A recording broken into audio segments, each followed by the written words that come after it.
Hello, this is Matt on the Moon Lambo channel. Many of you will recall that about a month ago I put out a few videos highlighting that the XRP Ledger was having some serious scaling issues at the time, and it does seem to this point that those problems have been resolved. Now, it's not the case that there won't be tech hurdles in the future, so I'm not trying to make it out like that. So that's why when I say things like the XRP Ledger is effectively fixed for the time being, it doesn't mean that there won't be additional improvements necessary/required. But like I said roughly a month ago, and I was making videos along this line, it was never the case that this was some sort of doomsday scenario. I was just reporting on the state of things. And it's best, that's why I said, like, this is not a pure hype channel. There's bad stuff going on with the XRP Ledger or XRP. I'm going to be talking about it. I don't want to have my head in the sand if something is going very poorly. And if you've got your money invested in XRP, I would hope that you would want that as well. I'm not a person that is, let's just say, invested in XRP, resulting in me like having my identity be part of XRP, like, like Bitcoin maxis have. If you say anything bad about Bitcoin, you are basically the devil to them. And for me, I just want to believe whatever's true. So I'm coming at it from a completely different perspective. This is an investment. If XRP, I'm telling, and I've said this before, and I really firmly mean this. If it looks like XRP is going to hell in a handbasket, I'm going to talk about it and I'm getting the hell out. But it doesn't look like that. It looks like the XRP Ledger is churning along just fine to this point, despite the problems that have occurred recently.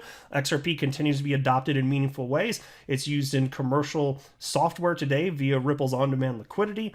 It's being used with the blend of interledger protocol, on Coil's platform for a third form of web monetization, and so on and so forth. There's all sorts of reasons that XRP is actually being adopted. And that's fantastic. So I feel very optimistic. But again, all that to say, I'm going to highlight stuff that sounds bad as well. And so I want to share with you a thread from a Ripple employee who highlighted some of the fixed specifics that have been implemented. And it's good news. So I'm happy to report this as well. Again, it's not that all the work is done, but happy to make this video. And so that's all I'm going to be talking about this in this latest Moon Lambo Hot Jam. But I do want to be clear, I do not have a financial background of any kind. I am not offering financial advice, and you definitely should not buy or sell anything because of anything I say or write. I'm just an enthusiast who enjoys making YouTube videos about crypto topics, but just as a hobby and just for fun. And so for those of you that may have missed all of the hoopla from about a month ago, it was not a fun time, and in particular for developers, and I'm nothing but sympathetic because I don't have that skill set to remotely help on that front. All I can do is convey message and what's being publicly discussed. That's all I can do. I can use my platform for that, but I don't have the skill set of a coder. And so I'm thankful that there are so many in the community that were able to get work to work, and they put in a lot of hard work to get things functioning. But in a nutshell, what happened was the ledger, it was having serious scaling issues. Now, you might be scratching your head going, how is that possible? XRP is supposed to have be capable of up to 1,500 transactions per second on layer 1, on chain, literally 1,500 transactions per second. But the scaling issues actually never had anything to do with XRP transactions per second. They had to do with the XRP Ledger being overloaded in different ways. Specifically, what seems like the biggest culprit, perhaps, in addition to there were other tech issues, but in terms of volume, the volume issue, it seems to have a lot to do with a ton of airdrops happening. A lot of them probably, frankly, very scammy. I didn't participate in the vast majority of airdrops available on the XRP Ledger, and personally. And if I missed out, I missed out. That's just the case then. I did participate. The Spark token airdrop. There was the Sologenic one. I participated in that most recently. So I did some, but anyway, in terms of the scaling issue, it was actually that setting up trust lines was really bogging down the system. So you can figure that. And there's other things that bog down the system too. Imagine if like a crazy number of people all at one time are checking account balances. That's hitting the ledger too. It doesn't mean any XRP is moving, but you can still overload the ledger itself. And so there are all sorts of things along those lines happening. And so we started to see issues being discussed on social media at the end of November. And it seems that developers, more so in the background from what I've gathered anyway, had been talking for weeks prior to that, actually. And so here's a tweet from November 30th of 2021 from Some Support, XUMM Some, which in Some, of course, being the product from XRP Labs. I'm sure many of you are familiar. And they put out the following.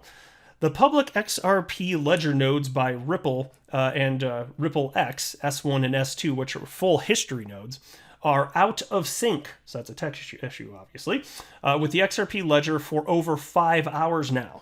This results in apps using these services, like our own some wallet apps, if XRPcluster.com is too busy, not functioning well. And so there you go. So they XRP Labs created some built on top of the XRP Ledger.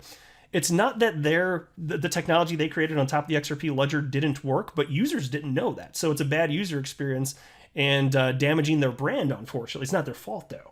It was the underlying XRP Ledger that was the actual issue, as is being cited here.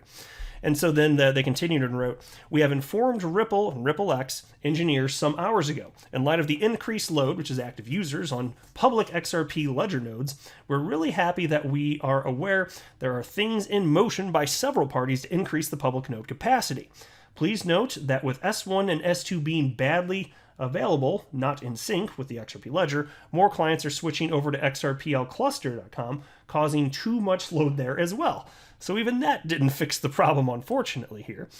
And here's Wietse Wind, who created XRP Labs, and he wrote simply, and this is again on November 30th, "Sorry, people, we're already working around the clock.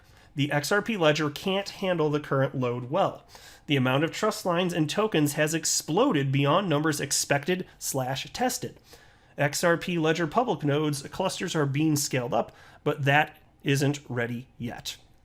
And then there was this from Elliot Lee and Nick Bougalis. Both are Ripple employees. Nick, I know, is running a programming team at Ripple. He's been with them for a long, long time, and wrote the following. "Over the past several weeks, the XRP Ledger has experienced instability." By the way, this is December 1st. "Over the past several weeks, the XRP Ledger has experienced instability, a transient halt in consensus on November 3rd, and, over the last several hours, unusually high fees resulting in a large queue of transactions. The XRP Ledger Foundation summarized many of these issues in a recent communication. Essentially, the number of trust lines, tokens, and transactions on the network has increased dramatically, and the size of the ledger's state has grown, so there is a corresponding need to scale to this growth that the community is now addressing. Now, despite these challenges, the XRP Ledger is continuing to make forward progress because of the hard work of a number of dedicated ecosystem participants, such as the XRP Ledger Foundation. In parallel, many in the XRP Ledger community, including Ripple, are working to more thoroughly understand the issues and propose the best path forward." And they also wrote this under a little subheading called Call to Action. "The XRP Ledger is an open source shared resource and no one party is responsible for it. Several participants in the community have already stepped up, with many going above and beyond. We at Ripple are also focusing engineering efforts on understanding and solving the issues, but as with everything on the ledger, it requires community effort, and so we call on everyone in the XRP Ledger community to contribute to the solution. Numerous exchanges and other participants use the XRP Ledger. We also call on them to operate infrastructure in support of the network with the same care and diligence that they use in operating their other production environments." Let me just pause to note, Sologenic, they actually did step up, by the way. They're the ones that had the snapshot for the airdrop on December 24th. They actually launched a full history node, and they said they were going to launch additional nodes in the future. And the credit where it's due, right? And so that's the interesting thing about, because there's no monetary incentive, like with proof of work mining. There's no monetary system to secure the network. So why are these people securing the network? It's because they're building on top of it. Their opportunity from a monetary perspective comes not specifically from running the software or the validators that make it happen. It's all the other activity that can result to the actual economic activity as a result of that, which is why David Schwartz, Ripple CTO, co-creator of the XRP Ledger, has famously stated at this point, the best incentive when it comes to crypto, the best incentive is no incentive. That's firmly true. And so anyway, they wrapped it by stating, "We believe that the issues related to the rapid growth of the XRP Ledger are transient and, with the help of the broader community, will be solved so that the ledger will continue to get stronger as it grows." Transient, the issues quite clearly were. Not that everything's perfect at this point, but here's what Nick Bougalis had to say, who runs a programming team at Ripple. Now, you may be, if you're looking at your screen, you may notice that this is from December 17th. A couple things that you might be wondering, okay, it's as I record this anyway, January 2nd. Why is this from December 17th? Why are you covering this now? Well, crypto media didn't cover this, to be clear. I came across this thread, I don't know, probably 1 or 2 days before Christmas. And I didn't record anything on Christmas because, frankly, I just didn't have time with the holidays. I thought maybe I put up 1 or 2 videos. It didn't end up being a thing. It had family obligations, so that is what it was. And then the very next day I ended up sick with the Rona. And so I've been playing catch up on the news and all sorts of stuff for the last couple of days that I have been putting content back out again. So it was already behind. Pretty much nobody talked about it, but I knew I wanted to cover it regardless. So if anybody's wondering why, again, I found out about it a week later because it wasn't heavily publicized. No one in crypto media talked about it. And then again, I was sick after that playing catch up. So here we are, and I'm glad I finally get to cover this because I've been wanting to talk about this for some time because the good news deserves to get out there. And so here is what was stated by Nick Bougalis, Ripple employee. This past week, the teams at RippleX have continued to focus on performance and stability testing and profile-guided optimizations and improvements. We spent a lot of time testing our proposed fix for the transaction queue issues that are resulting in unusually high fees. Now, the good news is that our testing suggests that the fix not only works, but works really well. Once broadly deployed, the network should work through queued transactions rapidly. Transaction throughput should be increased and fees should drop. This should land in the upcoming 1.8.2 release. And there's a lot of other stuff there too, including several improvements to reporting mode, which RippleX is using on our upgraded S1 and S2 clusters. The singular focus of 1.8.2 is to improve stability, and several of the included changes were proposed by XRP Labs' Richard Holland and stem directly from their own experiences as operators of enterprise-grade infrastructure. And 1.8.2 is just the beginning. Last week, I mentioned my team was working to improve the Ledger Forward replay code, and that's ongoing. We've already started testing and enhanced functionality, and early results suggest that it will help improve syncing performance.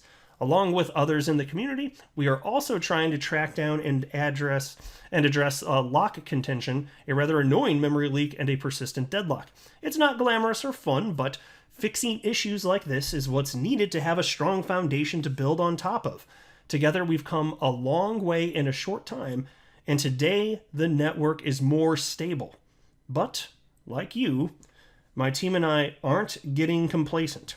We are continuing to work on improving the code, and we are grateful for the continued help and support of everyone working on this. Isn't that awesome?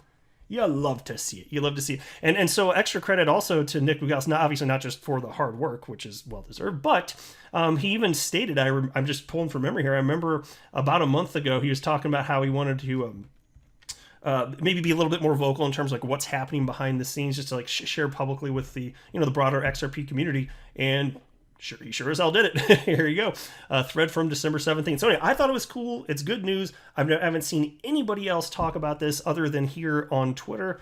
And I'm glad that people are like, it got 169 retweets, but I think most people were unaware of this. I imagine anyway that like you heard of all the bad stuff that was happening a month ago, and then it's just like vacuum. No update. And so here I am a month later giving you an update.